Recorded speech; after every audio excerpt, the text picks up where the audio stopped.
family! Today feels like a creepypasta day. So here are 3 super ratastic, awesomely creepy gaming creepypasta. I have mentioned a few other gaming creepypastas throughout the series, so if you would like to see some, you can click this annotation or this one. And as always, there will be links down below to the original creepypastas if you'd like to read them. So let's get to it. Number 3. Scream of the End. He and a few friends loved playing Minecraft, and one day he was playing on a server that they had created. Every person in their group had their own task. After beating the Ender Dragon, there wasn't really much left to do in the world anymore, but they used their creativity to keep things interesting. Anyone that has ever played Minecraft know how much the Endermen hate water, so whenever they traveled to the end, they made sure to bring buckets of water with them for protection. And that's when he got his brilliant idea. He was going to use the end to farm Ender Pearls. To do this, he was going to use a tactic similar to bringing buckets of water with them, but on a much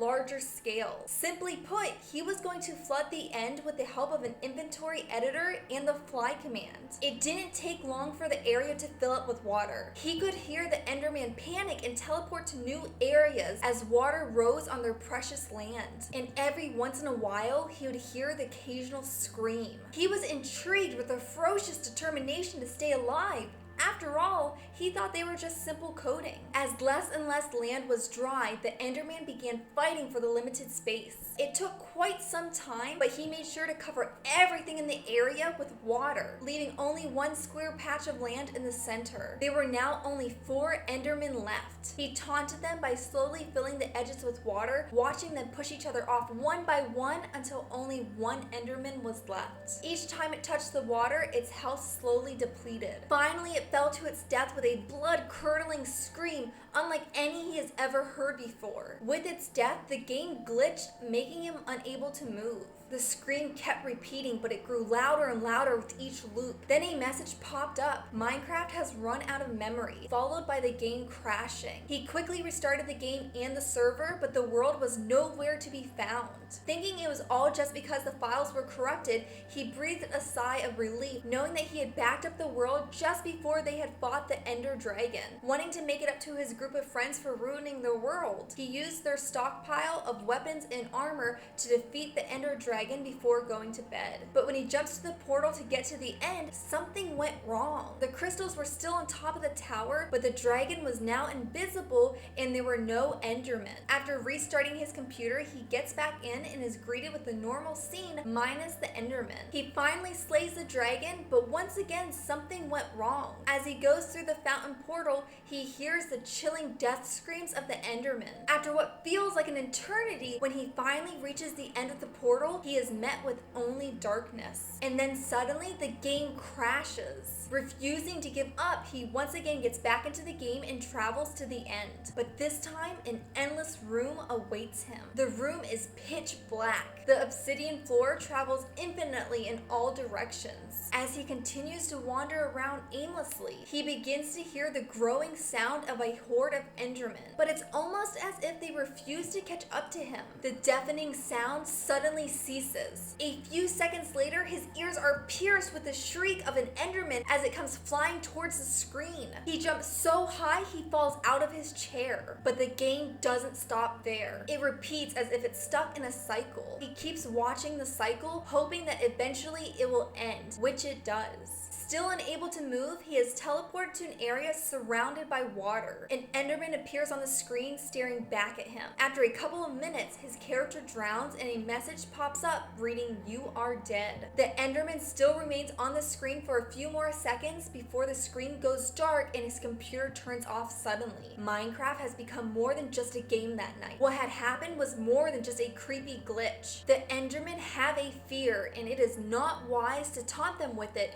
for they are capable of holding a deep, dark grudge. The next day, he wakes up so terrified that he wipes his hard drive clean of any remnants of Minecraft. Number 2. The darkness. Counter-Strike was his favorite game. He played it so much that it became a nightly routine. After a long day of classes, he looked forward to retreating back to the solitary of his tiny dorm room. But one night, his routine changed just slightly. While setting up to play, his friend sent him an IM with a link to a new map. He was intrigued and set up a match as soon as it was done downloading. The terrain was unlike any Counter-Strike map before. It was cloaked in darkness and only the dim moon and the occasional lamppost offered any sort of light. The map consisted of a maze of long stone-walled corridors and hidden tunnels. The closer to the center of the map, the more complicated it got. The first few rounds went by uneventfully, but just when he was about to call it quits, he began to notice some things. He heard creaking noises that he couldn't pinpoint the location of. He also noticed loud footsteps even when another player wasn't around.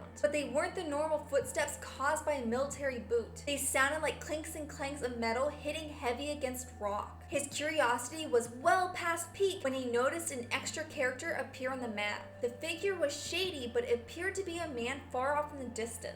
It seemed to be hiding in the shadows, trying to get a better look by zooming in his crosshairs. The figure vanished just as suddenly as it had popped up. During the next few rounds, the shadowy figure kept popping up in different areas of the map, but it always seemed just out of reach. With each new round, he was able to catch quick glimpses of the figure. Its clothes were outdated and didn't seem to fit with the game, but even more interesting was its face, or lack thereof. It had icy pale skin, shrunken holes where the eyes should be, and a creepy, hideous grin. No matter how many times he shot at the figure, it always walked away unaffected by the bullets. His excitement for an original map propelled him to keep playing, but after 2 hours of chasing this mysterious figure, he grew bored. Deciding to head in for the night, he shut down his computer. The screen went black, but a small figure remained at the top corner of his screen. He leaned in to get a better look, but as he leaned in, the figure drew closer and closer to the point where the pale face and sinister grin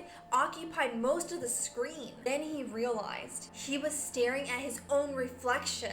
Number 1, Pokemon Black. As a collector of bootleg Pokemon games, he has pretty much seen them all. Even though he's seen dozens and dozens of these games, one sticks out in particular. Quite a few years ago, he had stumbled across a Pokemon bootleg that he was unable to find any mention of online. He had originally bought it at a local flea market, but had lost it during one of his moves. The game began with the intro of the red and blue version, but on the start screen, the option black version appeared under the logo. Once started, the game was identical to the red version, but there was an additional character simply called Ghost, and its only attack was Curse. The defending Pokemon were unable to attack this character. On the screen, it would say they were too afraid to move. If you used the Curse attack, the screen would go black and the defeated Pokemon would let out a distorted scream. The battle screen would eventually reappear with the defeated Pokemon nowhere to be found.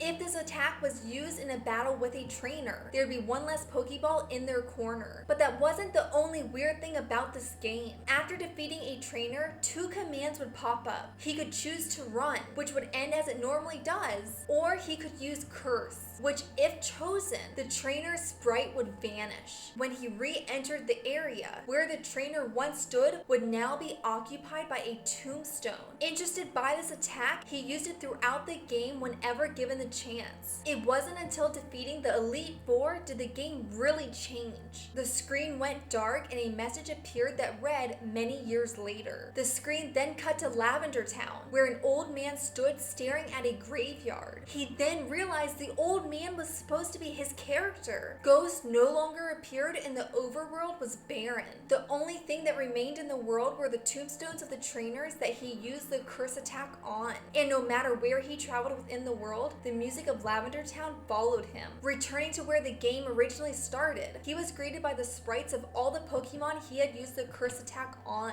With each Pokemon that appeared, the music began to slow down until eventually it was just a demented rumble. The screen then cut to black and Ghost reappeared wanting to fight. Even though he had no Pokemon left, his only option was to fight. With each move that he made, his own HP decreased instead of Ghost's. When it reached a critical point, Ghost finally fought back and used the curse attack. The screen cuts to black one last time, and the only option after that was to power off the Game Boy. When he turned it back on, the game file was erased. Though it has been many years since he's played, the memory of their shrieks of terror and staring at the gravestones is something he'll never forget. Oh, okay, well, now there's more nightmares, as if this channel didn't already give you enough nightmares.